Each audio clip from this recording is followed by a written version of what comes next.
the entire time I probably felt like I was not doing well. And sometimes there are things in your way that make you feel that way, or to your point of, having a stronger, more dominant personality can sometimes be seen as aggressive, can sometimes be seen as pushy. But in reality, it was just me trying to do what you hired me for. And actually going out there and really showing you that I deserve the respect that I'm seeking. Some of you may know that I've been blessed to win 2 social media industry awards.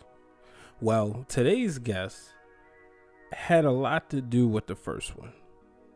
Brittany Leigh, also known as Hip Hop Cleopatra, was my colleague at Johns Hopkins Medicine.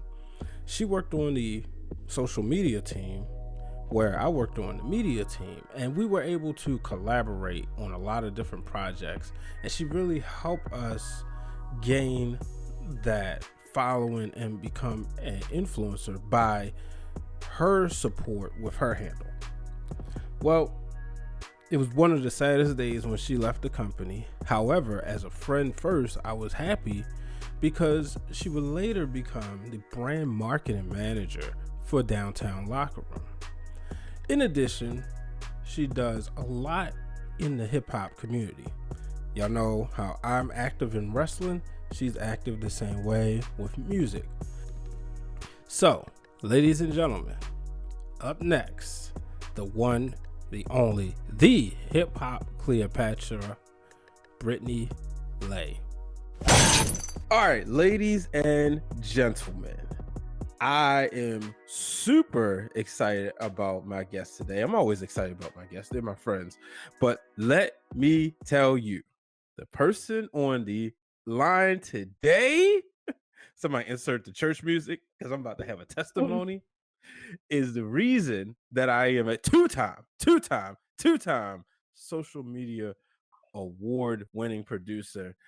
First award single-handedly came from our relationship at Johns Hopkins, and that is the hip hop Cleopatra, the one and only Brittany Leigh. Brittany, how you doing today? Hi, Brian. Nice to talk to you today. I'm very excited. This is awesome. How are you? I'm good, man. I'm excited to have you on. I knew when I first started this show, I did a list, and I had a wish list, as you want to call it, and you already knew you was on there. I don't even think you should have known that you was gonna be getting this phone call soon. But I know you've been super busy. Obviously, at the time we're taping or recording, we're in the midst of COVID 2019, unfortunately. So first and foremost, how are you doing? Are you relaxed? Are you getting a chance to rejuvenate? I am doing a little bit of both. I am relaxing, rejuvenating, going on with daily life at home and taking it one day at a time, but it's definitely an interesting time that we're in. Okay, cool. So I'm glad to hear that. We're going to talk about your career, and because one thing that's really cool is that we actually went to the same high school. You're the first city grad, and I have to say, city forever. We finally have the lead City over the forever. other school. um, I know that you were initially into journalism. Did you take any journalism classes at City? Interesting that you asked that. Yes, I did. That's actually where I was introduced to journalism.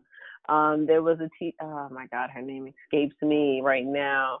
She was such a cool journalism teacher, but it wasn't, it was the journalism class, but what we did was we were responsible for putting out the collegiate year after year. So the class was an elective. I think it was like 1 or 2 credits or something like that. And we got to learn how to run a student newspaper. It's much like a yearbook class. You would be able to do with yearbook.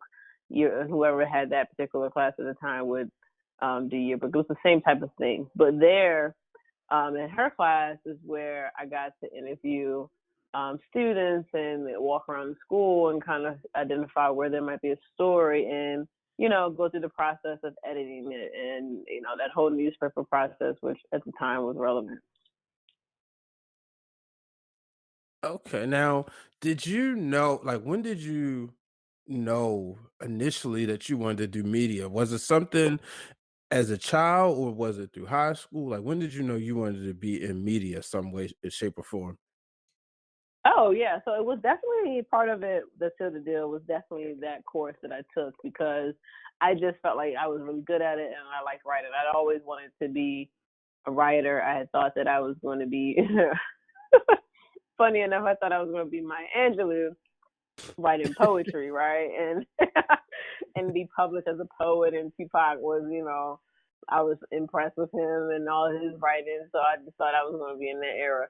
And but when I found journalism in high school, I think that's where I was like, okay, yeah, I could do this, and I thrived at it, and I was good at it, so I wanted to kind of stay in that pocket.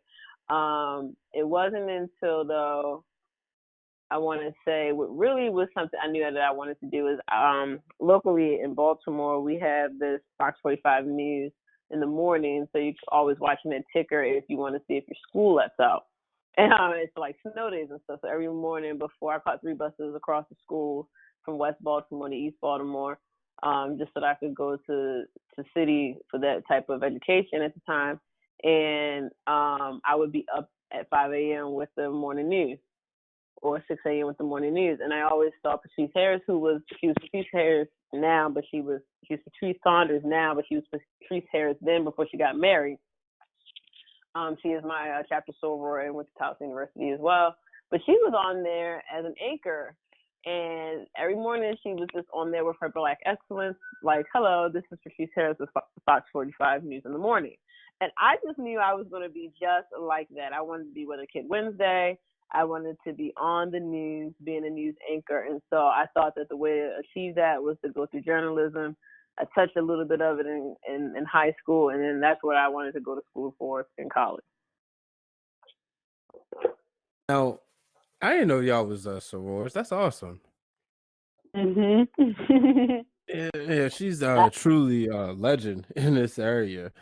Did you? So why Towson? I got to ask you that. What made you choose Towson University? Oh, funny enough, Charleston was, to be honest with you, so because I knew what I wanted to do in high school, I looked up all the Maryland schools. This is how I decided to go to school. I looked up all the Maryland schools and their course offerings, and the degrees that I could get within my major that I wanted to go for. And so I was like, Maryland, University of Maryland had one of the best in the country. Their School of Communications was one of the best. Towson was like a runner-up at the time. They had a great program as well. But I was looking for programs that would be comparable, like how, Coppin State University has a exceptional nursing program, and they're known for their nursing program there. So I wanted to go to a school that was known for its School of Communications, journalism, broadcasting, things like that. So so I just selected what were the top schools in Maryland, and so that I could get in-state tuition, and that was really a decision that happened at home. Having conversations with my parents. Penn State was actually my first choice. If I had to go out of state, Maryland was my second choice, and then Towson and everything else just kind of fell underneath of that. And something funky happened with my Maryland transcript, where they claimed they didn't receive my transcript after everyone else had got their letters. So I didn't get in there. Penn State I never applied to because it was out of state tuition, and looking at what the cost of it was to go, my dad was very clear of like, hey, even if we got in, I don't know if I can afford to send you there. And so then that I just kind of decided, well, let me not even waste a college application fee there. And I then applied to Towson. And funny enough, it was a struggle because Towson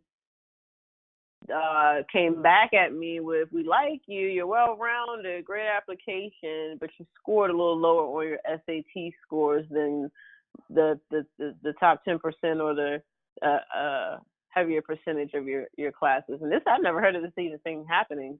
And so every other school I had gotten into, I applied to Frostburg, Eastern Shore, Morgan. Pretty much all of them I got into, with the exception of Maryland. Maryland didn't deny me; they just said that my application was incomplete. But I did not want to go to some of the other schools, and so Towson was the best choice. So what I ended up doing was taking that letter, showing it to my principal, who decided to write me a letter. I'd already had letters from some prominent folks, like I had something from Nancy Grass's office at the time, because I had achieved being this lead conference representative for the Baltimore City school system at the time. It was a new program, so they wrote me a letter of recommendation in the college. And then also a few counselors and people that I worked for wrote me letters in the college, and they wanted more because my SAT score was a lower score than the rest of the students that were coming in that year.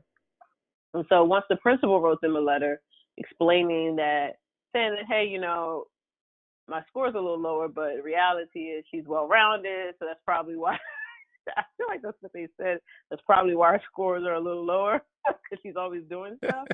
But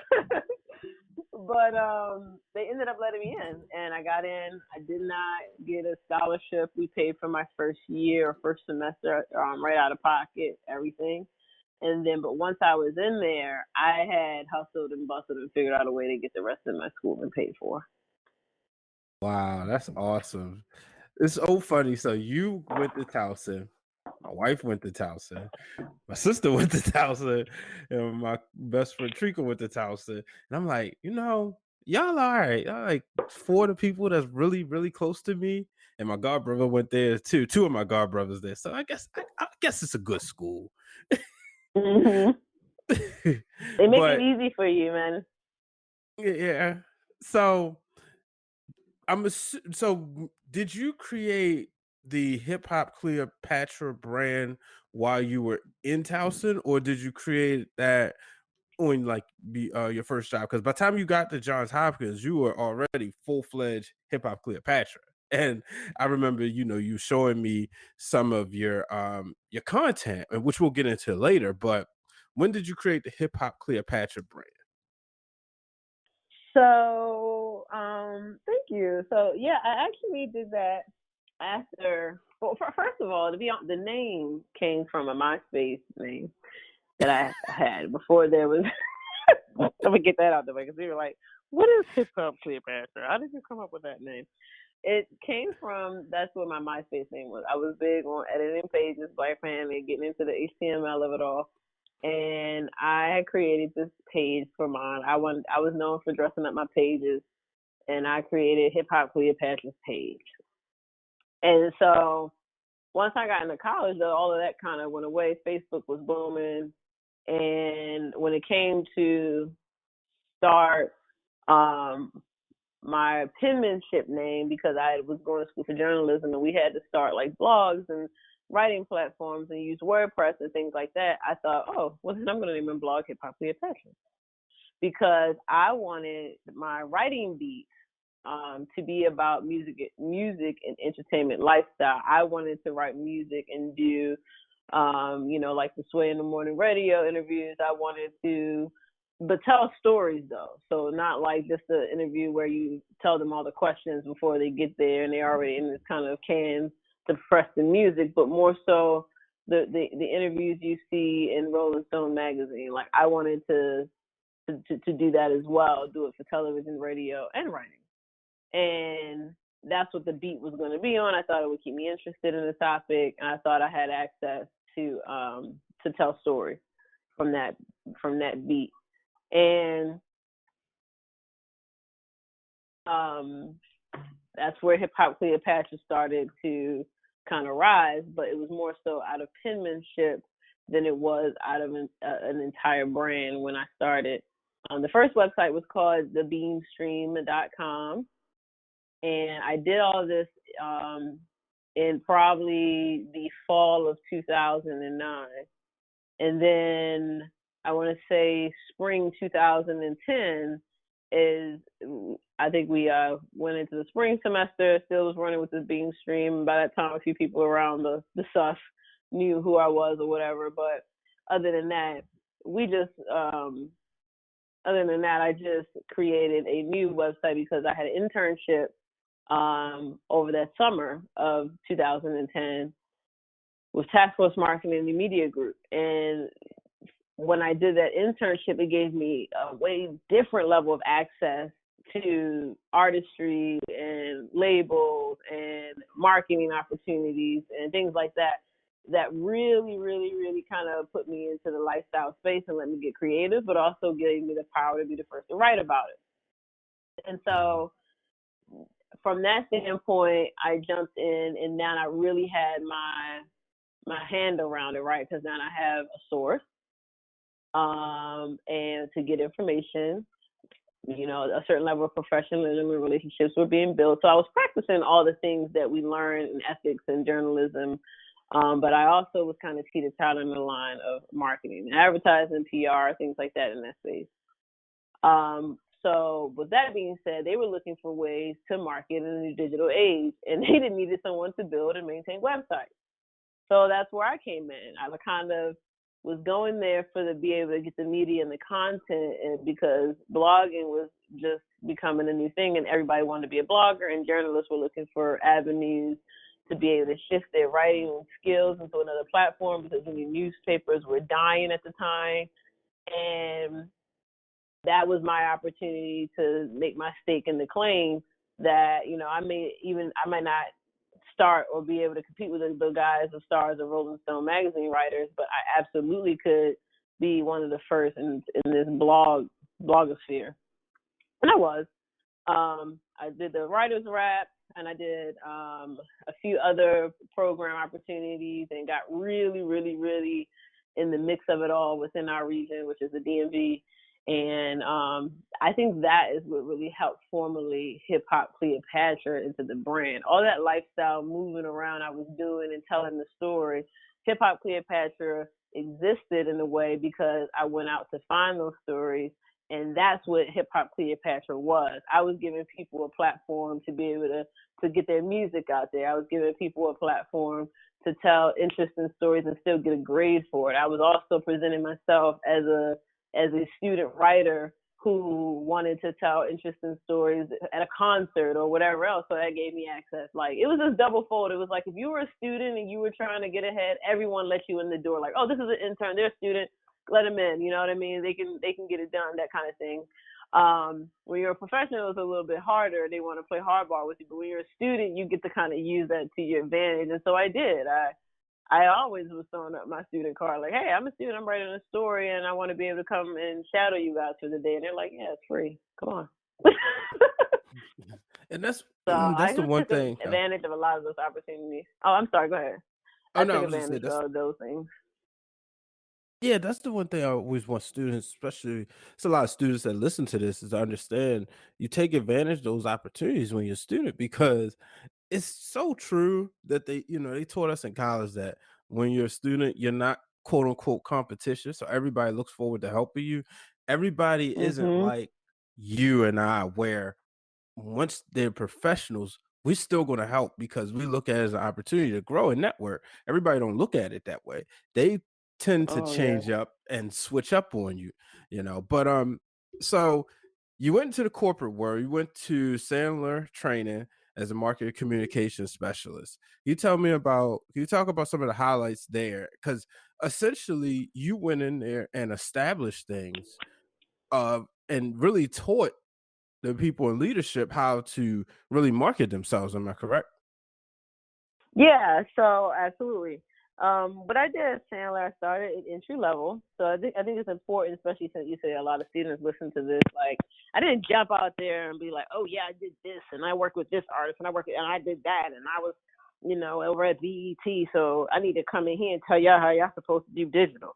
No, absolutely, that's not how it go. I want people to, if they listening to it right now, that is not how it's gonna go.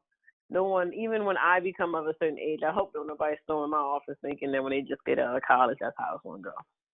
Because in Mhm. reality, I jumped into an entry level position that prepared me for everything I was doing after that on a different level. Like, school gave me the foundation, the know-how, the professionalism, but the experience came at my first job, not at my internship.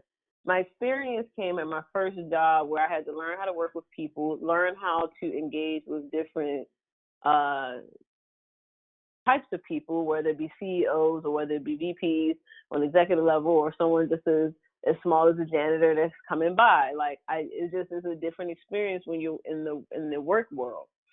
And so I absolutely jumped out of lifestyle entertainment because, like I said, I had started, it wasn't paying me, or people didn't necessarily see that as a beat that really is as lucrative, right? If I was a political writer or writing about politics, then I would always have a job because I would always have some stories to tell.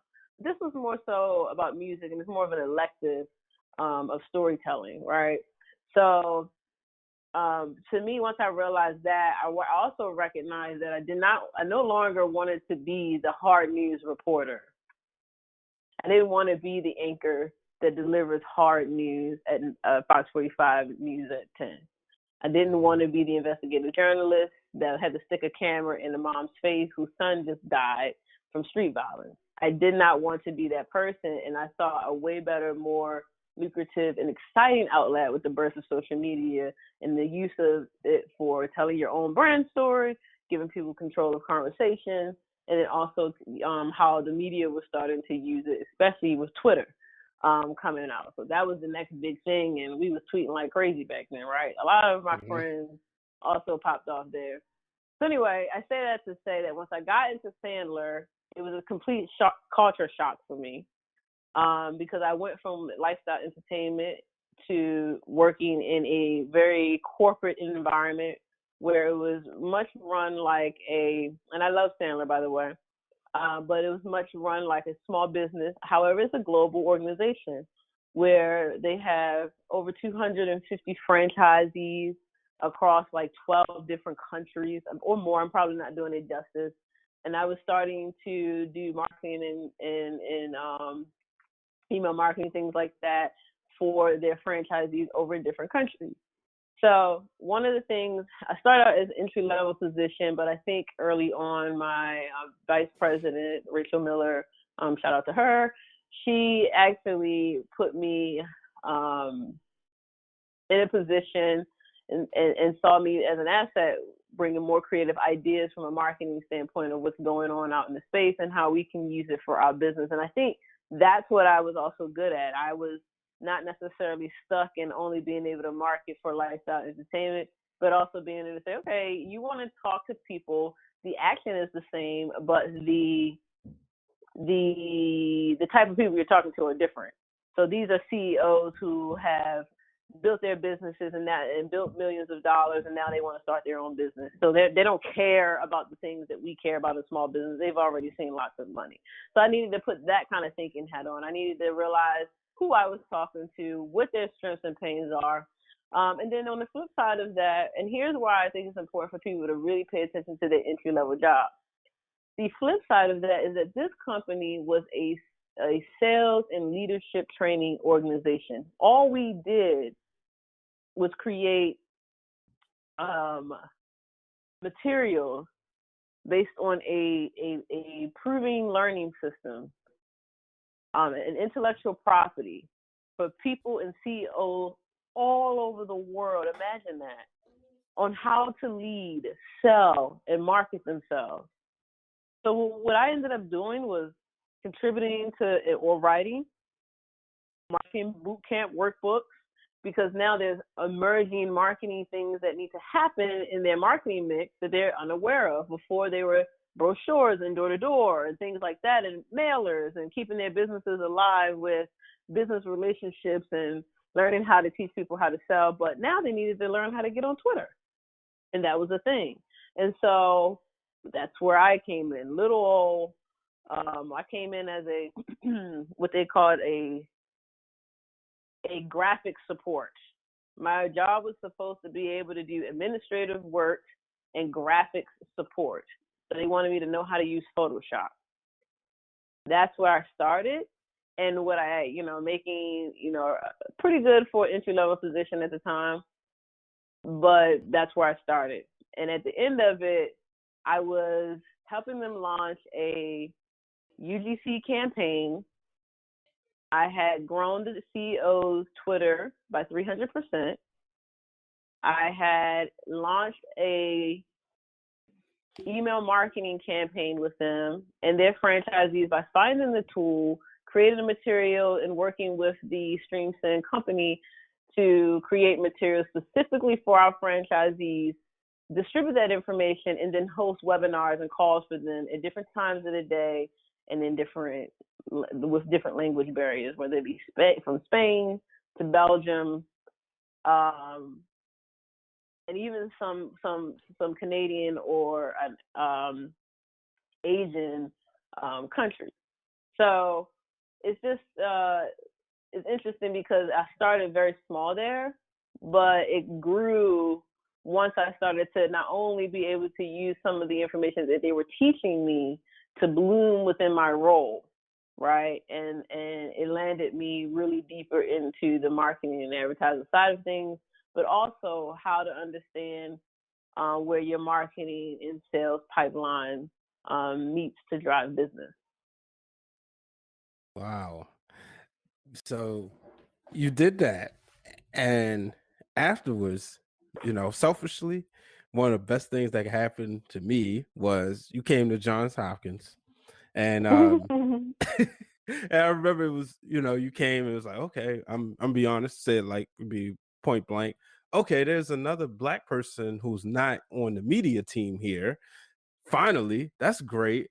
And then we both found out we went to the same high school, which I knew you had looked familiar, but I wasn't 100% sure. And you know how like when you out and about, you see somebody go to city, you're like, I think that person went to city. At the time, I didn't have my ring; it didn't fit. But I lost some weight. Another thanks to you, and showing off your healthy lifestyle. But okay, come on. One of the things, like I said, and I'm gonna be blank. I'm gonna be blunt. I'm about to say blank. I'm gonna be blunt.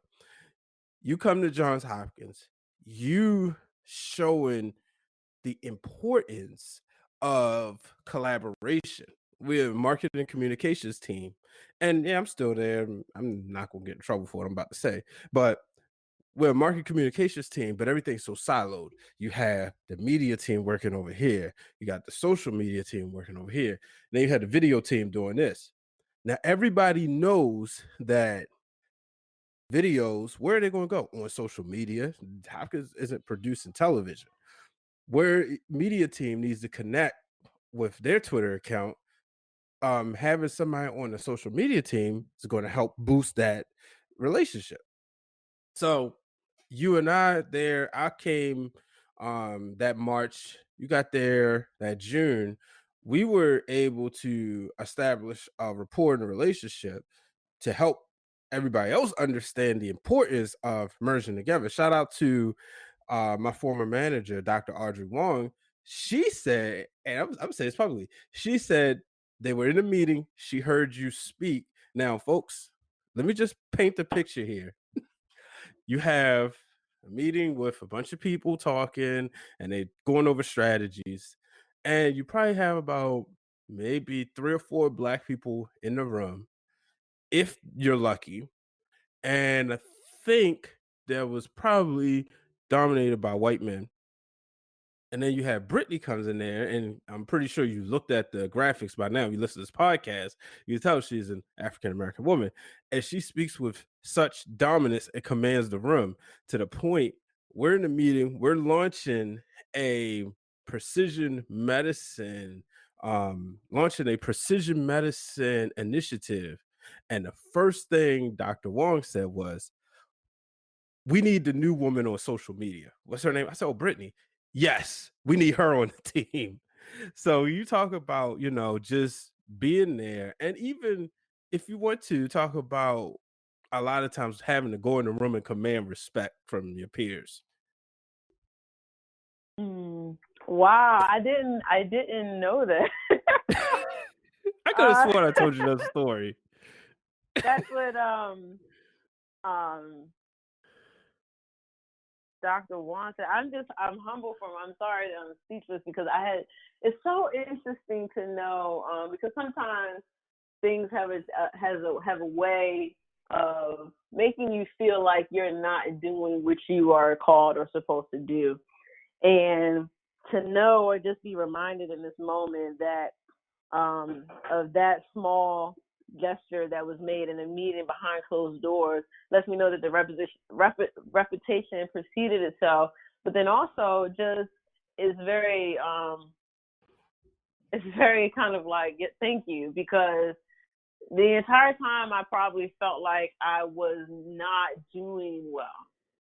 And sometimes there are things in your way to make you feel that way, or to your point of, having a stronger, more dominant personality can sometimes be seen as aggressive, can sometimes be seen as pushy.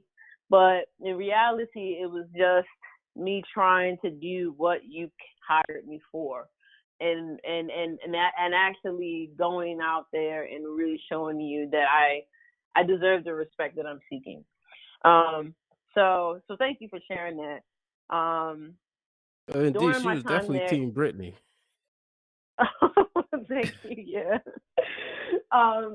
During my time, I really enjoyed what the precision medicine program was as well. Like during my time there, I will tell you this. Like I said, like it's so interesting looking back because each one of these places you have your good and your take, right?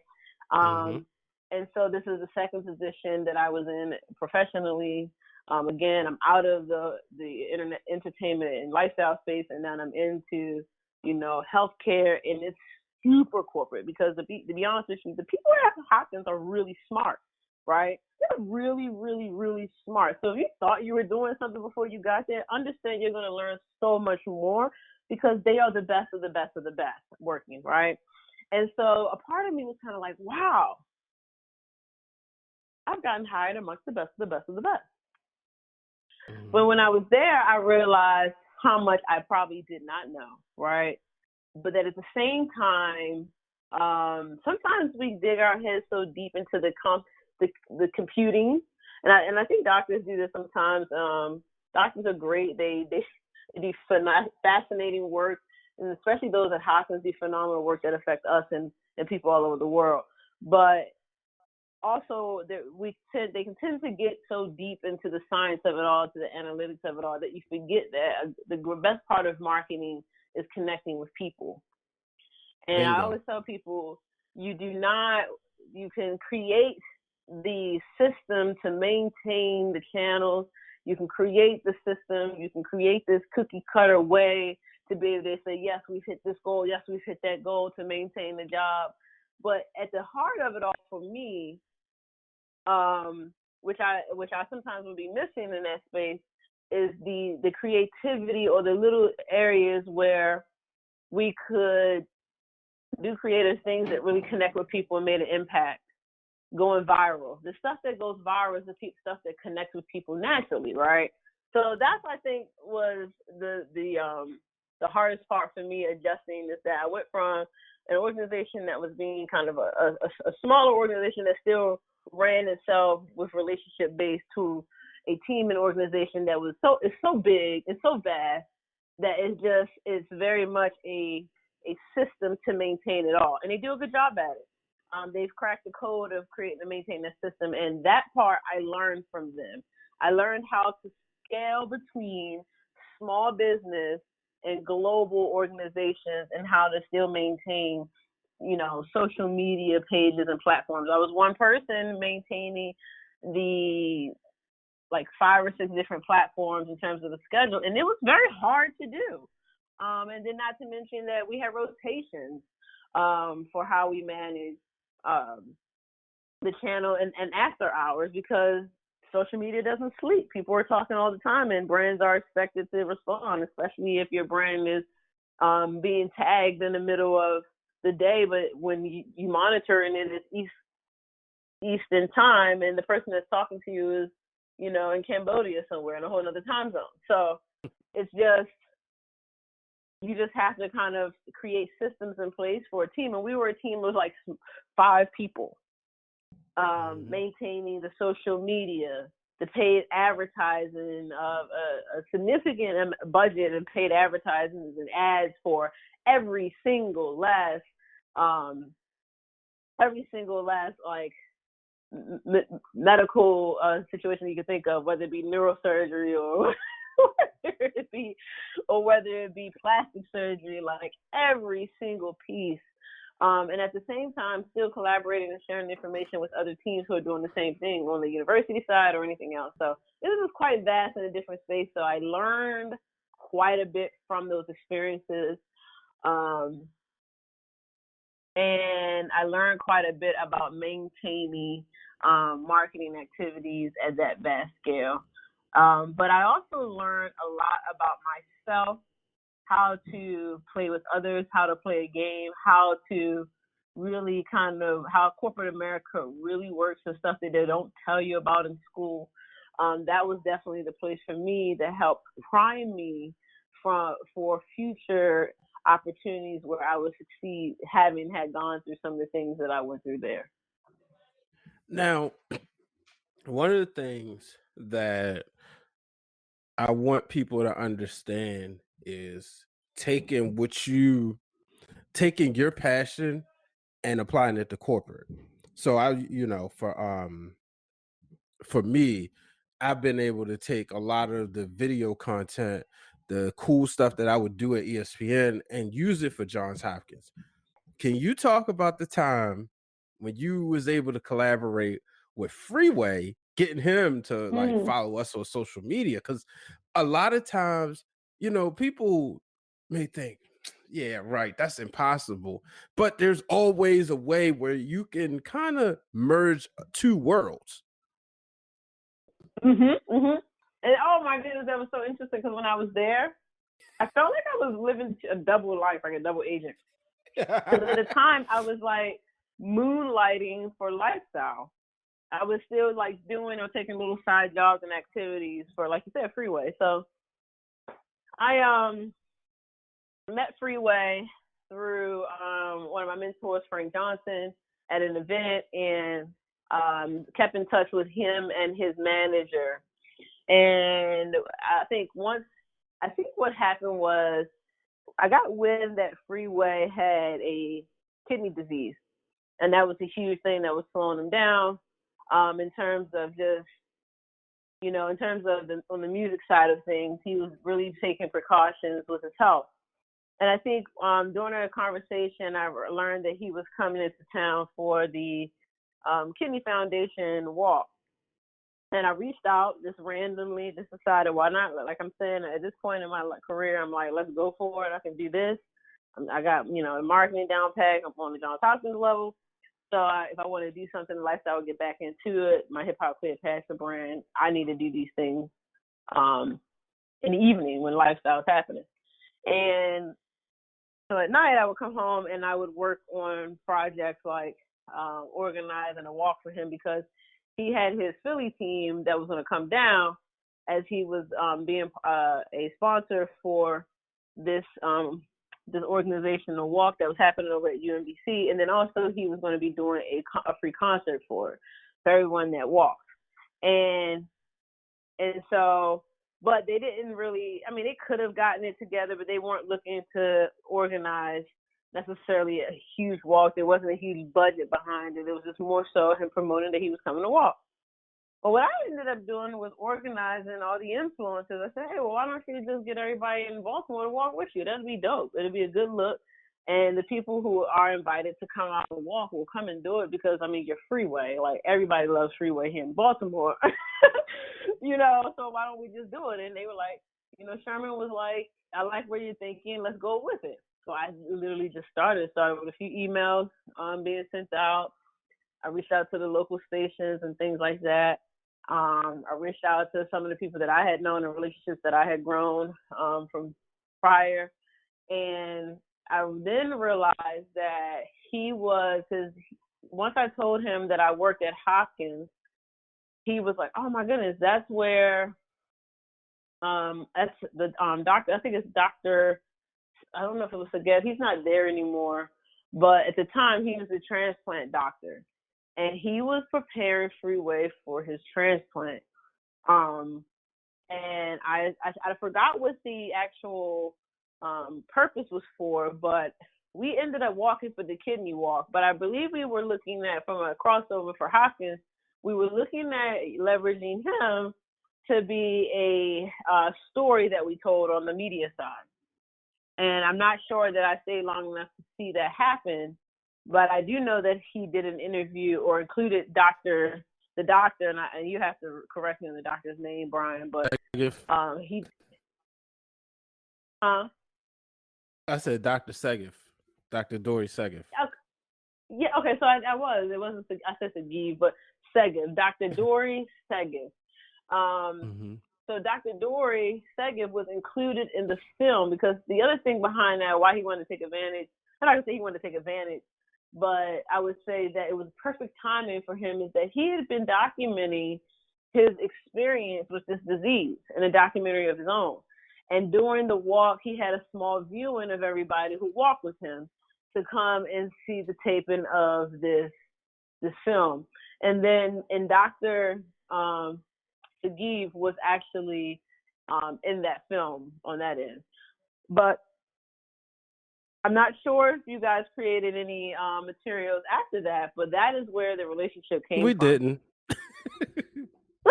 No. we didn't. Wrap it up, Brian.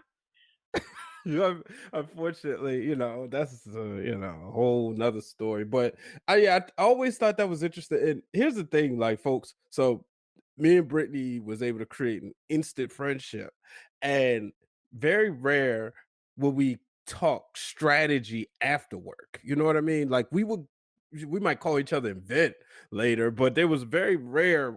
But I remember that day, it was like 7 at night. He was like, yo, guess what? I just talked to Freeway, yada, yada, yada. And I was like, oh, wow. And I remember when we, going back to work, like the next couple of days, shout out to Marin Hadeen, who was the assistant director. Well, she still is, but my direct manager, she had I told her, obviously she know who Freeway is, and she was excited, and Audrey knew Dr. Wong knew who Freeway was too. So, that was to me, that was a it was like a highlight point, you know what I mean? Because to me, what it showed was, if y'all just let Brittany do what she do, we can go places. Unfortunately, we weren't on the same exact team. If we were, obviously it would have been a different story. But, you was on the internet marketing team. But unfortunately for me, you left. And I was like, man, like, I got hit with a ton of bricks. You're gone. But even though it sucked, what made me so happy was the fact that you would become the brand marketing manager for DTLR. And like I told you when you told me about it, I said, that was you. Like, the Hopkins stuff was cool. You was doing your thing. But to me, DTLR was like, that had your name all over it. And I know you've been able to do some stuff as far as what I've been really enjoying as an HBCU grad is the HBCU tours that you guys do. I'm gonna be honest with you. So like around like football season, during that homecoming stretch y'all been doing, I'm like I'm like on your Instagram stories following, like I feel like I'm there. Just like, okay, so what's this campus look like and what's that campus look like? But can you just talk about like just some of the highlights and being because another thing is, people when they think of like DTLR, Foot Locker stuff, they think of the retail stores. Yeah, some people, I think a lot of our target audience will think outside of the box, but in case they don't, can you kind of like let them know about opportunities being a brand marketing manager for a culture filled place like DTLR? Yeah, absolutely. It was definitely me. I definitely am super grateful that God put me in this position to be able to do this. Like, I know that I've done work, but it definitely was Him. It was a pretty much like a 6 month, almost felt like almost a year process for when they started making shifts and changes to when I actually started. So that was a huge blessing because I remember telling my friend, hey, I remember sitting on my friend's porch, on my best friend's porch, and telling another city grad, my friend Alex, I think he was in your class. No, he was in a class younger than you. But I remember he was like, what you got going on, Britt? And I said, man, I am like 2 seconds away from, I believe, accepting the position.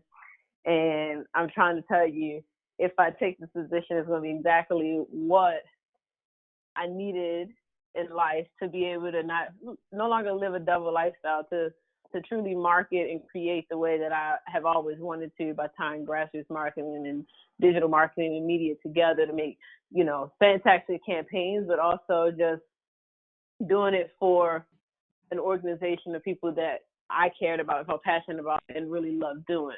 And this was a perfect mix for me. And so I was just so grateful. I was like, this is going to change my life forever. And it has. To be in this role is to barter relationships and things like that, to create funding for some of the campaigns that we're doing or activations that you may see. And the HBCU tour that you mentioned is one of those activations. They have been doing this for 5 years or more, and I did it for the last 2 years. In the last 2 years, I've teamed up with Leigh, who had not done it or tapped into the space before, and then also with another brand partner, Adidas.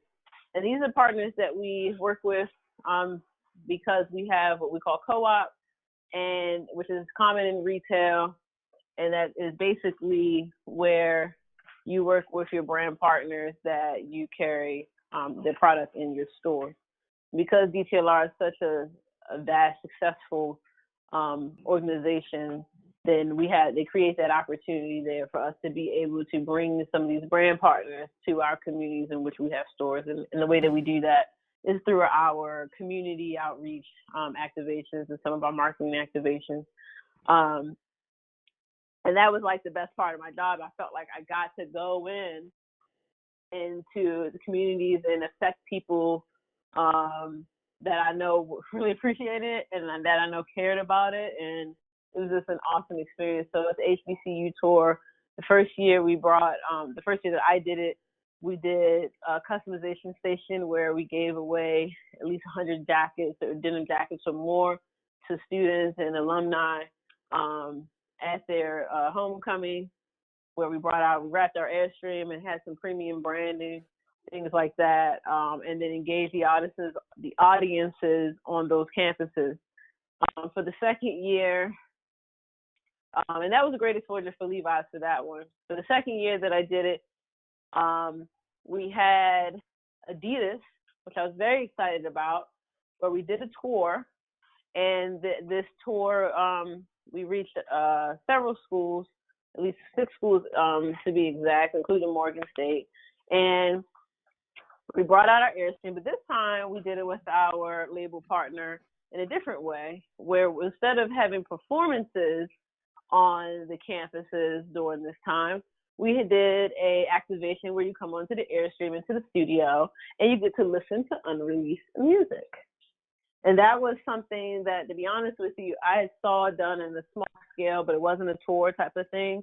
It was like at a pop-up activation at ComplexCon, and I was like, that would be awesome to do. I know we could do it because we have awesome relationships. Let's try to really create a fun, engaging activation that could be tracked.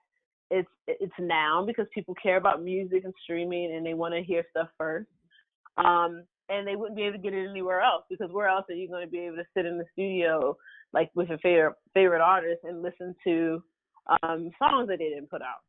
And some of the campuses, the artists would be already in the area, so they would come by and drop by our activation and sit in on some of the listening sessions. So it was very cool for people to come in on a listening session, and then all of a sudden the artist who they're listening to pops on and listens with them and gets to hear whether or not they give it 1 stripe, 2 stripes, or 3. Shout out to Adidas.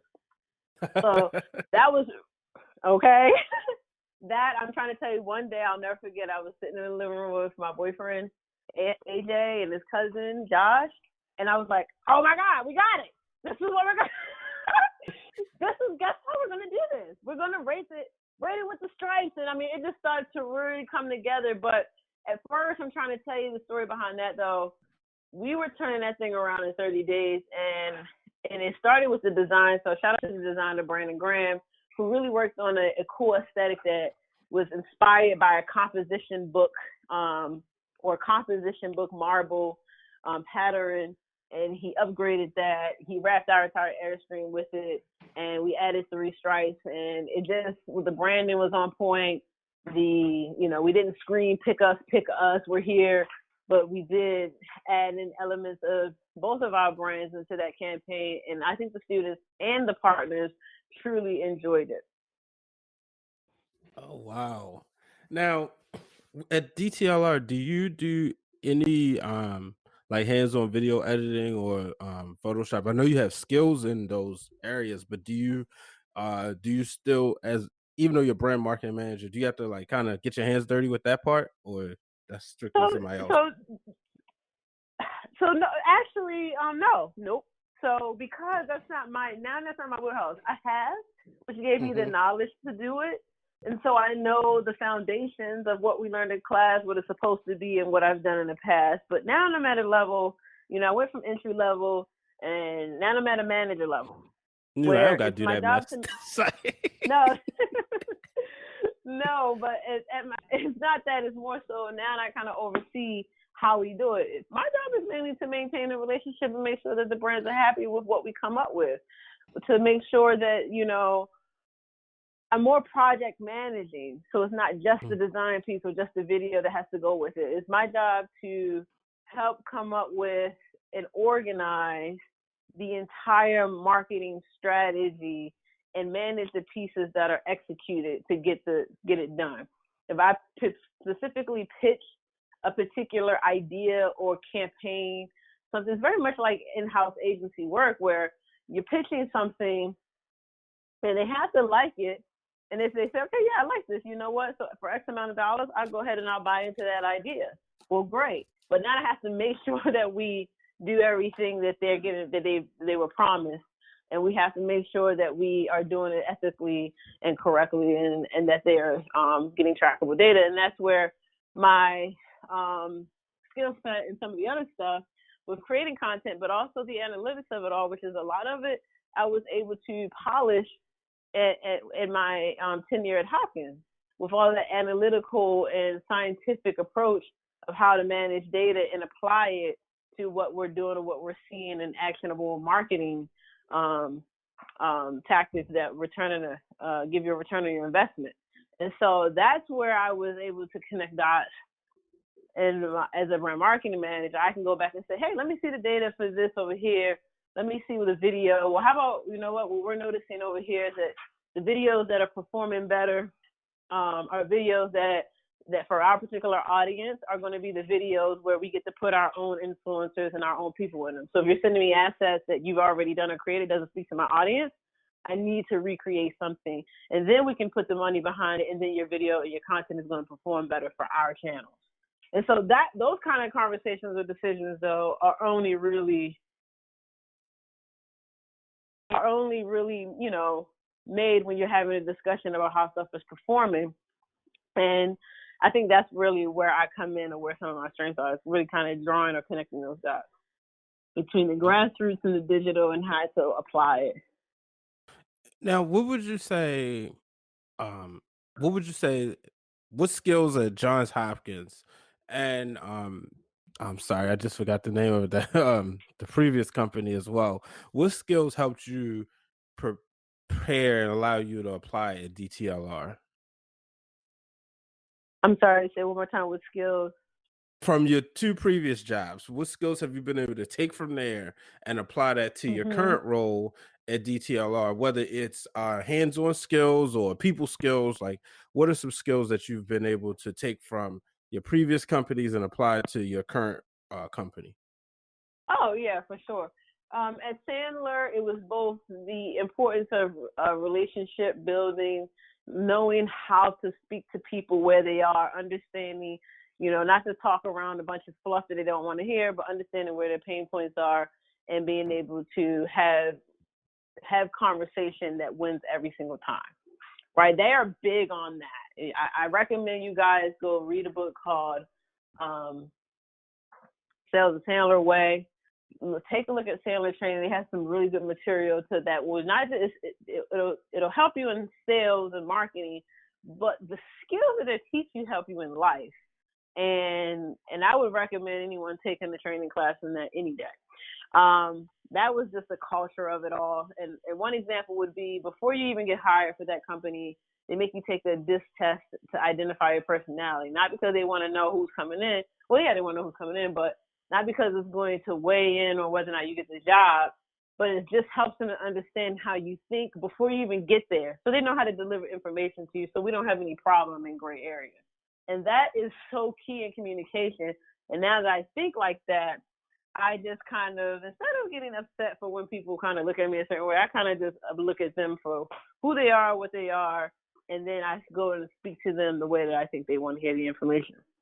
I think that skill set is super important, and I will never forget that, and it'll take me everywhere. The other skill set I would say is the importance of relationship building, because in business, and then not burning the bridge, because I have seen it already in the time that I've been a professional now in the last 10 years, which is not a lot in comparison to a lot of our mentors or the greats, but I've seen people come full circle already. So you never want to burn a bridge or turn things down, because in times where, the grass seems greener on the other side, you never know, man. You could always come back. That organization always never forgot their best players, and they always keep a place at home for them. So even if they don't have an opening for you, I guarantee you, if they love what you did for their company and you needed to come back, it would create a space for you. And I just think that's excellent business. Then from Hopkins, I have to say it again. Hopkins was just so detail oriented in how to scale for business on a large scale. And it really opened up my eyes to how, you really don't understand. We used to teach people at Sandler, our trainers teach people how to scale their business to the next level, right? But people don't really know what it looks like until they've seen it. And so when I got to Hopkins, I finally saw what it looks like for a team of 5 to scale marketing requests or social media requests from an organization of over, 100,000 people and employees, right? All across the globe. So it's a totally different type of thinking when you're thinking about the decisions that are made in your organization and how you respond to them, because you got to understand they're not making decisions for you and your 2 coworkers and your 2 cubicles next to you. They're making for you and the entire organization. And so that really opened up my eyes, because I'm noticing with people who, and I don't mean this in any way other than experience takes you a long way. When you've seen different things, you don't know what you don't know.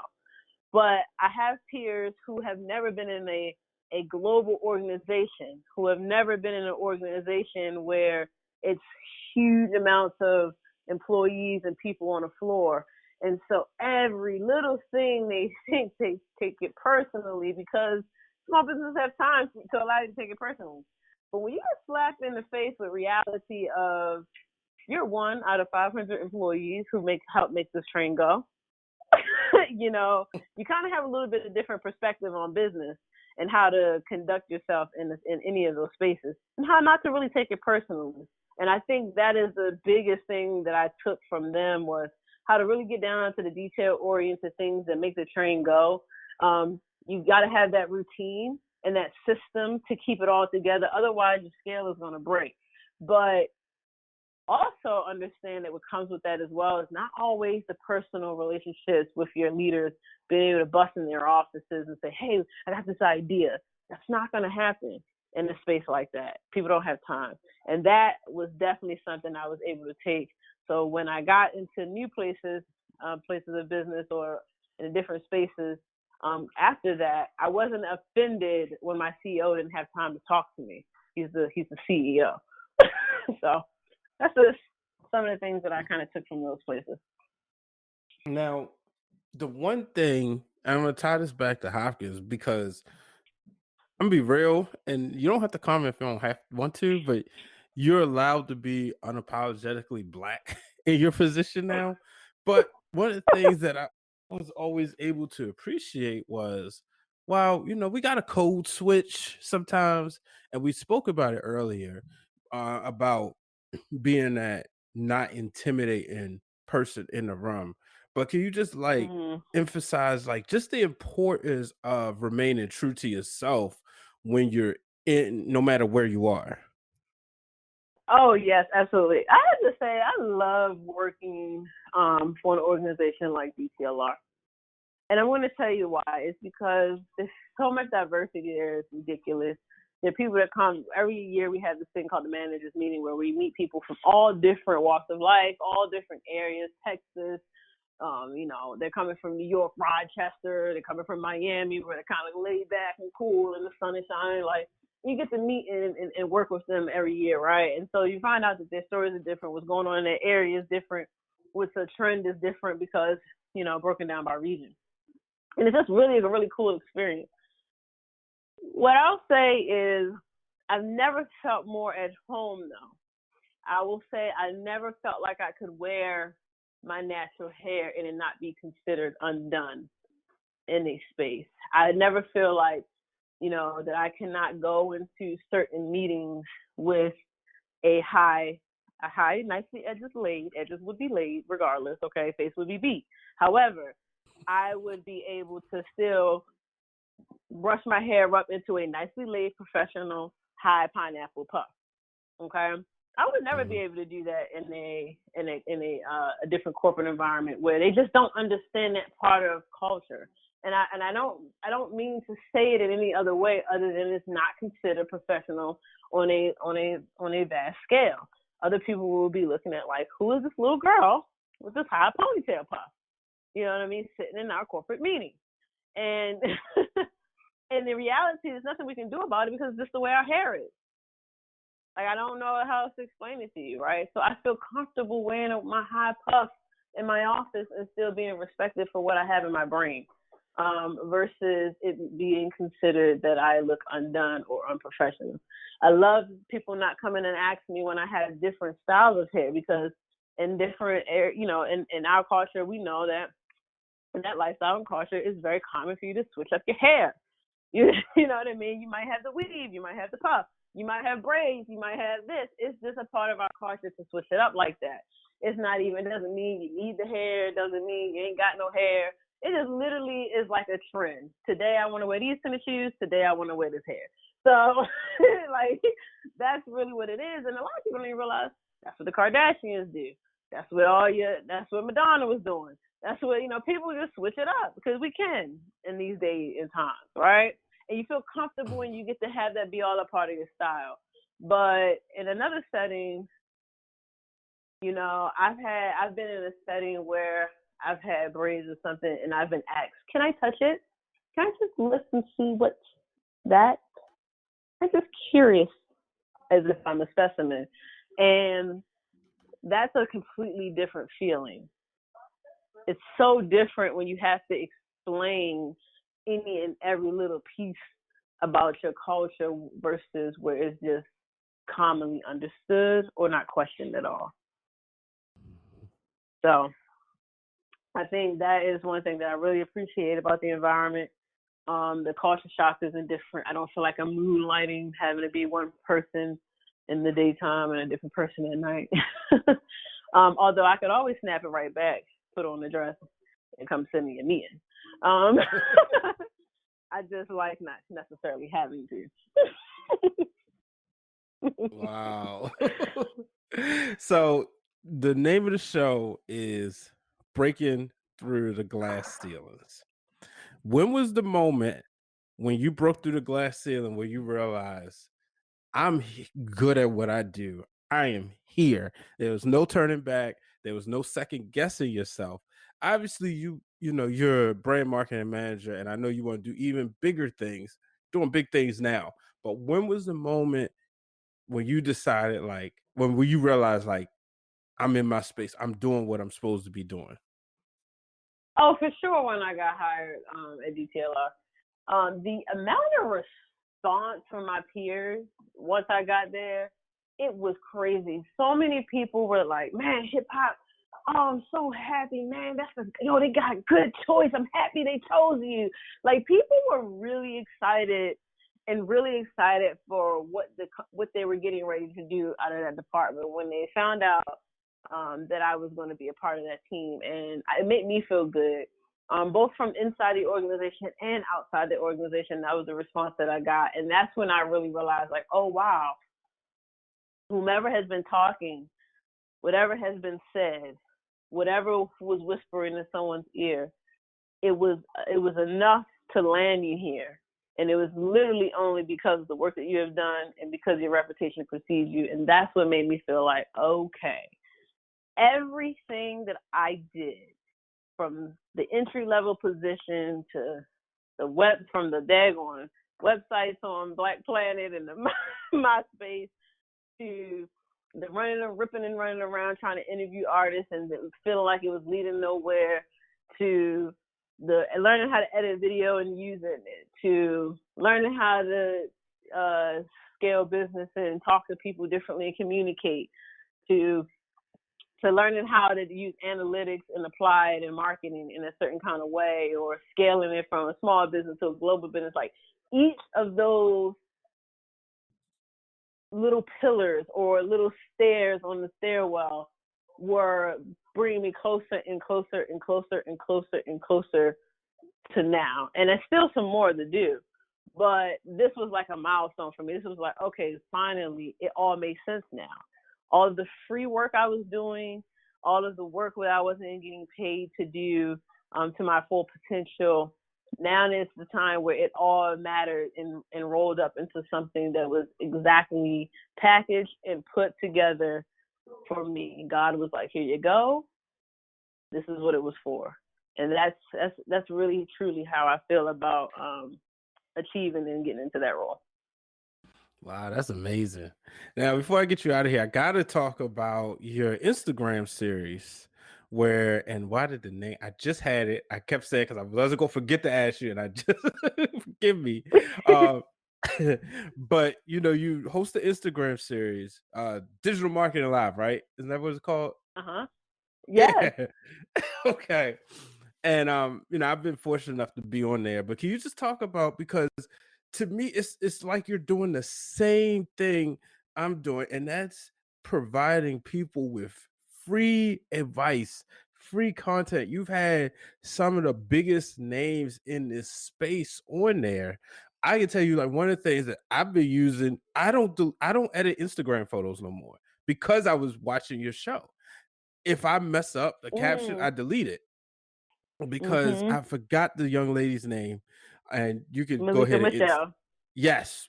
She said that, like, Instagram will then, like, I think this, like, blacklist that post, so it's not seen as much. So I told people, I went to church. But this when I was at the Church of Redeem, I was doing social media for them, and I said, "No, we're not editing posts. We're deleting and we're posting again." They said, "Why?" I said, "Because I was watching my friend Brittany, Hip Hop Cleopatra. I had to throw the plug in there, and I let them know what you had said, what you was able to relate." So can you just talk about your passion behind that series and your ideas, and just talk about it? Yeah, man. I think that I think I wanted to provide something that for free, for people to help them to conceptualize some of these ideas, because the playground of marketing and advertisement is shifting so much, changing. Here's one toy over here, a new toy over there. You don't know where to go run and play it. And so I wanted to kind of put something together so that people can receive the information bite-sized and help them understand it for their small business. Because who really has time or budget to market when they're trying to run a small business? And that's where I really thought that I could give back.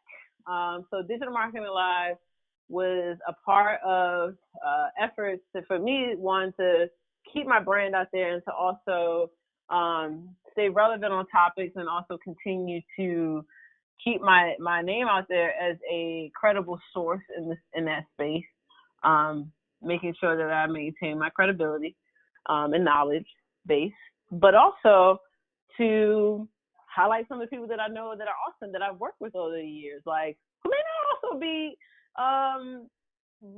trying to get in front of folks, but I know that they're the person, the mastermind behind this campaign, and it wouldn't have happened without them. And you guys really should know, your favorite artist didn't put together their marketing campaign. It was these great people behind the doors, and I wanted to get that information out there, highlight some folks that I thought were awesome at what they do, and then also serve people who are looking for bite-sized pieces of information that they can use in everyday marketing as they're doing it themselves.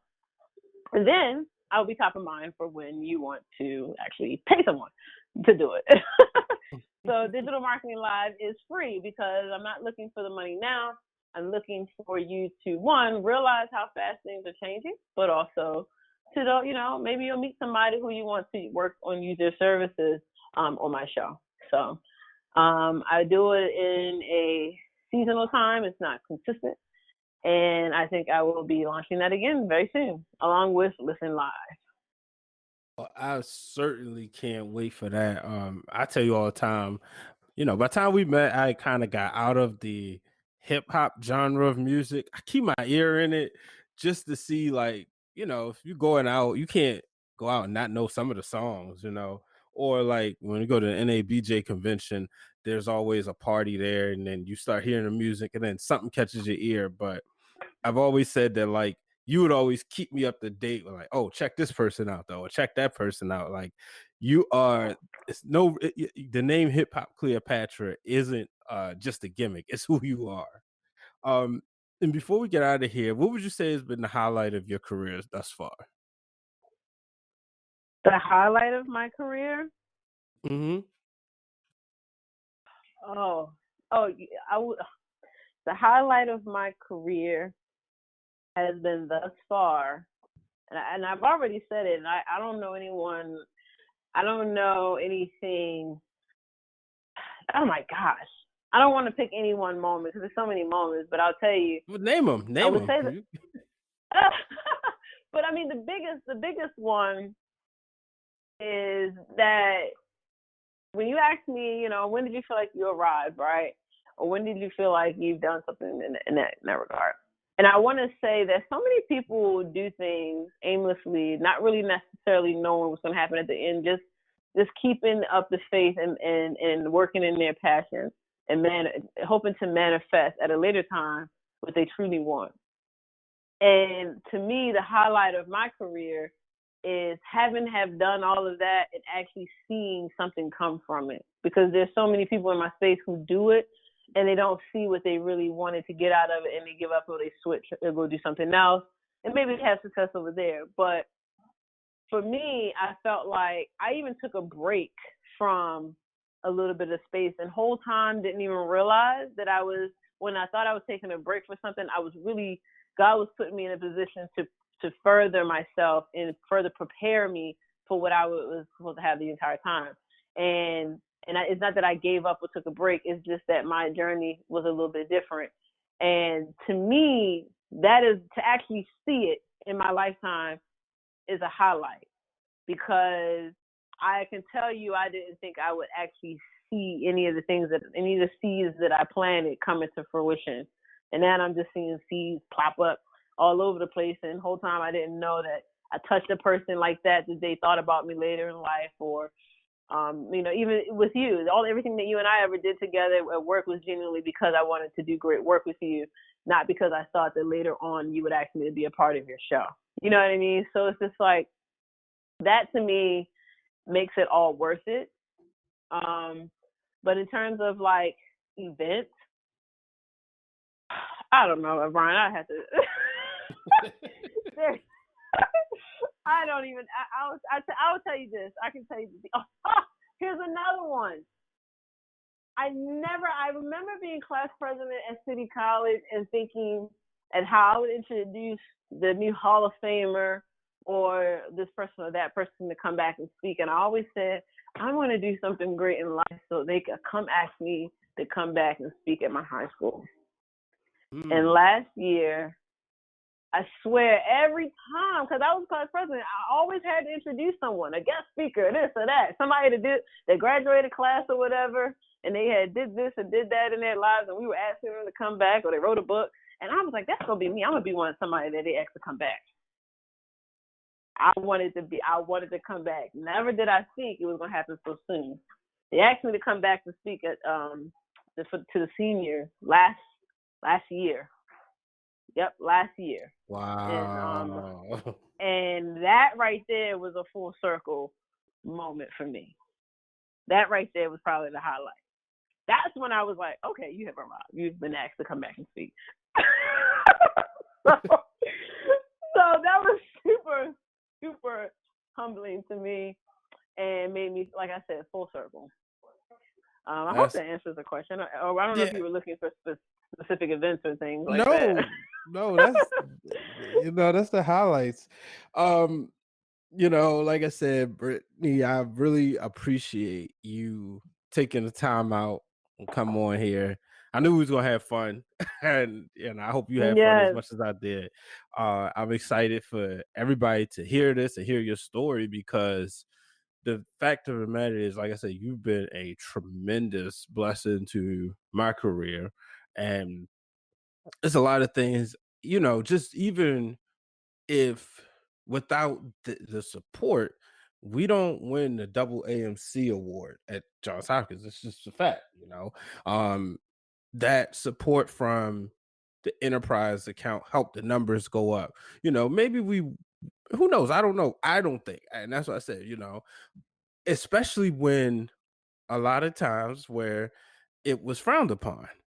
And it was like, well, why do they want to work with you? Why are they choosing you? And I'll go ahead and say it. They was probably thinking, oh, he only wants to work with her because she's the black person on the team. And it wasn't even like that. It was just we were in similar positions, similar roles. You have the audience that we were trying to get to. You remember when you started, we was at about what? We had just got to 1,000 followers when you had started, and now that account has over 12,500 followers. So, but it was that foundation when you were there that helped. Well, why don't you try this? Why don't you try that? Here's some tools, especially when it came to reporting and reporting to management stuff. So, I definitely had to publicly thank you. Obviously, I've done it a gazillion times, but I wanted the people to know who you were. Let the people know where they can find you. Yeah, so you can find me at Hip Hop Cleopatra on everything, and hiphopcleopatra.com, Hip Hop Cleopatra on Instagram, Hip Hop Cleopatra on Twitter, Hip Hop. Oh, and then also my merch for if you want to support Listen Live, Digital Marketing Live, or anything that I do. Okay, please purchase an OK mug, shirt, or sticker at shopwithhiphop.com. It's funny because when I got my mug, right, I was like, I was, kind of waving it around the office, and that was because you would always say, okay, and I'm like, man, I had to buy it. I just as you was going through it, I was like, God dang it, that's the one thing I did leave at work. I don't know when I'm gonna get back in the office, but I was like, shoot, I should have grabbed it just to have it at home as opposed to just having it at work. But I definitely appreciate you coming on. I really on. appreciate you buying one. No, I get another one. So that's all. I really appreciate it. That made my day. If you don't understand how exciting that is, if your friends have something, man, just support it. That's like music to our ears. Like, thank you. You thought of me. Here's the thing. You gotta you need a mug if you want to drink coffee or tea. You might as well buy one that's your friend's name on it. You're gonna go out to the store and buy a random one with a random design. You don't know who created it, don't know what they even stand for. They could be somebody who has a different mindset than you. So it's just like t-shirts. I wear a t-shirt, why not support your friends? Okay, exactly. My sentiments exactly. Yeah. That's why I'm excited about it. Yeah, but thank you. I appreciate you coming on. Thank you so much, Brian, and definitely lovely show. I love it. I wish you much more success going forward with the show. Thank you. All right, folks, I hope you got as much out of that interview as I did. Now you see why I said Brittany had a huge impact on my career. Next week, I'm bringing on somebody who I've recently been connected to, and that is the one and only Professor Taylor Shaw. Taylor is a professor, but she's also a social media specialist, also in healthcare. So she's going to come on and talk about the importance of mentoring and teaching, how much she enjoys it, but also how she's made her wave in this social media world. So, ladies and gentlemen, make sure you subscribe to the podcast. And remember, do not let anybody put up a glass ceiling that you can't break through. This podcast is brought to you by B Waters Productions. It is produced and edited by myself, Brian H. Waters, with the music brought to you by Hypnosis. You can find Hypnosis on Instagram at hypno_beats.